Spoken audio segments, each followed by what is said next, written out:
Hello guys, welcome to our YouTube channel, and today we are going to learn what we have to do if Facebook shows us you have entered an old password. So let's get right into our video. So if you're facing this error which says you have entered an old password, it might be because you were trying to log in your Facebook account and you have entered the old password instead of entering a new password. So if you do that, you will face this kind of error. What you can do is just go back to your login page and then log in with your new password.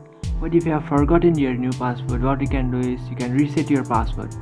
So to reset your password, you have to come up to the Facebook login page and then enter the mobile number or email address and then enter the password.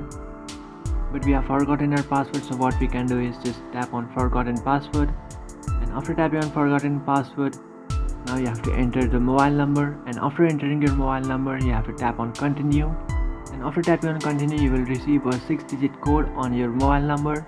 You just have to enter that 6-digit code and then you will find an option to change your password. You just have to change your password and then your password will be resetted. So that's it guys. This is what you have to do if Facebook shows us you have entered an old password.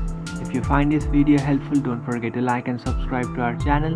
If you have any doubts, feel free to comment below. Thanks for watching.